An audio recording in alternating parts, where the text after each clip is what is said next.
성도 여러분 반갑습니다. 날씨가 아직도 많이 추운 가운데 있는데 건강 조심들 하고 계시죠? 하나님의 은혜 가운데 언제나 여러분들의 삶이 강건하고 평안하고 기쁨이 넘치는 복된 삶이 될 수 있기를 간절히 바랍니다. 오늘 우리가 함께 은혜를 나눌 본문 말씀 요한복음 18장 33절부터 38절 전반절까지 봉독합니다. 33절부터 봉독합니다. 이에 빌라도가 다시 관정에 들어가 예수를 불러 이르되 네가 유대인의 왕이냐? 예수께서 대답하시되 이는 내가 스스로 하는 말이냐? 다른 사람들이 나에 대하여 내게 한 말이냐? 빌라도가 대답하되 내가 유대인이냐? 내 나라 사람과 대제사장들이 너를 내게 넘겼으니 네가 무엇을 하였느냐?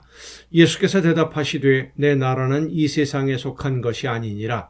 만일 내 나라가 이 세상에 속한 것이었더라면 내 종들이 싸워 나로 유대인들에게 넘겨지지 않게 하였으리라. 이제 내 나라는 여기에 속한 것이 아니니라. 빌라도가 이르되 그러면 네가 왕이 아니냐? 예수께서 대답하시되 내 말과 같이 내가 왕이니라. 내가 이를 위하여 태어났으며 이를 위하여 세상에 왔나니 곧 진리에 대하여 증언하려 함이로라. 무릇 진리에 속한 자는 내 음성을 듣느니라 하신대 빌라도가 이르되 진리가 무엇이냐 하더라. 아멘. 예수님이 죄가 없다는 것을 알고 있는 빌라도는 바리새인들과 제사장들이 자기들의 어떤 시기심으로 예수님을 죽이려 한다는 것을 알고 있었습니다. 빌라도의 입장에서 생각해 본다면 바리새인들과 제사장들이 자기들의 권력 다툼에 어떻게 보면 빌라도를 이용하려는 것이라고 생각할 수도 있는 그런 상황이 벌어지니까 예수님을 그들의 요구대로 처형하는 것이 그리 썩 기분이 좋지만은 않았던 것 같습니다. 유대라고 하는 이 나라를 다스려야 되는 총독인 빌라도의 입장에서 생각해 본다면 백성들에게 메시아라고 인정받는 사람이 활동하는 것 사실 매우 껄끄러운 일이죠.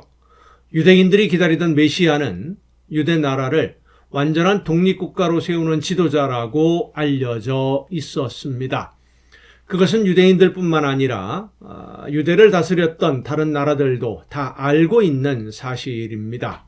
그리고 자기가 메시아라고 주장하는 몇몇 사람들의 선동 때문에 유대인들이 독립운동을 전쟁을 일으켜서 많은 사람들이 목숨을 잃었고 그것을 진압하기 위해서 많은 어려움을 겪었던 사실들도 빌라도는 알고 있습니다. 자, 그런데 그런 상황 속에서 유대인들이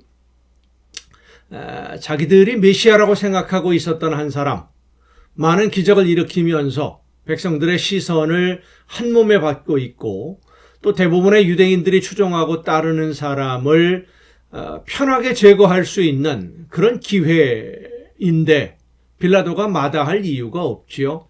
그런데도 빌라도는 쉽게 결정하지 못하고 머뭇거립니다.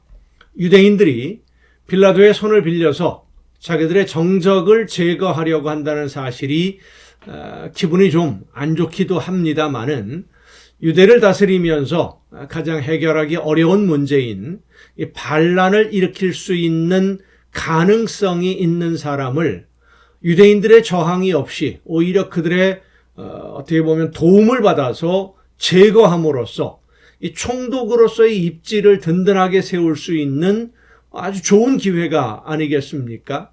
그런데도 빌라도가 끝까지 망설이는 것은 예수님이 죄가 없다는 것을 알고 있었기 때문입니다. 또 마태복음 27장에 보면 판결을 위해서 고민하고 있는 이 빌라도에게 그의 아내가 사람을 보내서 이야기를 합니다. 저 옳은 사람에게 아무 상관도 하지 마옵소서. 오늘 꿈에 내가 그 사람으로 인하여 애를 많이 태웠나이다 하는 말을 전하기도 합니다. 빌라도는 예수님에 대해서 많은 소문을 들어서 알고는 있었지만 예수님이 어떤 분인지에 대해서는 구체적으로 알지 못하고 있었죠. 그래서 예수님에게 직접 이제 물어보게 됩니다. 그러자 예수님의 대답이 내 나라는 이 세상에 속한 것이 아니다 라고 하시는 예수님의 대답에 빌라도는 더 큰 두려움을 갖게 됩니다. 진리를 전하기 위해서 이 세상에 오신 왕이신 예수님을 재판해야 되는 빌라도, 진리가 무엇인지를 알지 못하지요. 진리를 알아야 옳고 그름을 판단할 수 있는데 진리이신 예수님을 진리를 알지 못하는 빌라도가 지금 판단해야 된다는 겁니다. 재판해야 되는 거예요. 하나님의 말씀만이 이 세상의 유일한 진리이고 하나님의 말씀에 생명이 있는데 빌라도는 권력도 있고 힘도 있었지만 진리를 알지 못하기 때문에 그는 하나님의 나라를 알지 못하는 사람이었습니다. 세상 만물을 창조하시고 주관하시는 하나님이 하나님을 거역하고 불순종한 죄인들을 구원하시기 위해서 이 세상에 보내신 하나님의 아들이신 예수님을 죄인들이 심판하고 판결하는 말이 안 되는 일이 지금 벌어지고 있는 것입니다. 간음의 현장에서 잡혀온 한 여성을 재판해달라라고 하는 무리들의 요구를 들은 예수님은 그들에게 죄 없는 자가 먼저 돌로 치라라고 말씀하셨습니다. 그러자 나이가 많은 사람부터 시작해서 다 그 자리를 떠나갔지요. 죄 없는 자로 그 여인을 돌로 칠 수 있는 유일한 분은 예수님 뿐이셨습니다. 그런데 죄 없는 자로 죄 있는 사람들을 심판하실 수 있는 예수님을 죄 있는 사람들이, 죄악으로 가득한 사람들이 자기들에게 있는 힘과 권력을 이용해서 예수님을 죽이려고 하고 있는 겁니다. 예수님은 죄가 없고 잘못도 없지만 하나님의 계획을 이루시기 위해서 제물이 되는 길을 택하셨고 순종하셨기 때문에 아무런 반론도 제기하지 않았고 죄 없다는 것을 설명하지도 않으셨습니다. 할 말이 없어서 안 한 것이 아니고 설명할 말이 없어서 설명하지 않은 것이 아닙니다.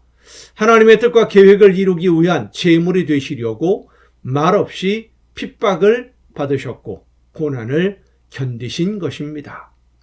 죄 없는 예수님이 죄인들에게 재판을 받고 사형 판결을 받으면서도 하나님의 뜻을 이루는 과정이기에 말없이 모욕을 당하신 것은 영원한 죽음으로 가고 있는 우리 모두를 영원한 생명으로 인도하시려는 예수님의 사랑이라는 것을 우리 모두가 기억하면서 예수님에게 받은 이런 사랑으로 우리의 모든 이웃들을 또한 진심으로 사랑하며 섬기는 여러분 모두가 될 수 있기를 간절히 바랍니다. 기도하시겠습니다. 크신 사랑으로 연약한 저희들을 은혜 가운데 돌보시며 인도해 주시는 아버지 하나님, 예수님의 사랑으로 영원한 죽음에서 영원한 생명의 길로 옮겨진 저희들, 예수님이 나를 사랑하시는 그 사랑으로 모든 고난과 모욕을 묵묵히 견디셨던 것을 기억하며 사랑을 받는 하나님의 자녀들답게 또한 이웃을 사랑하고 섬김으로써 아름다운 하나님의 나라를 이루어가는 우리 모두가 되게 하여 주시옵소서. 이 모든 말씀을 예수님의 이름으로 기도하옵나이다. 아멘. 여러분 오늘도 수고 많으셨습니다. 내일 또 정한 이 시간 가정 예배를 통해서 여러분 모두 함께 다 같이 만날 수 있기를 바랍니다. 내일 뵙겠습니다.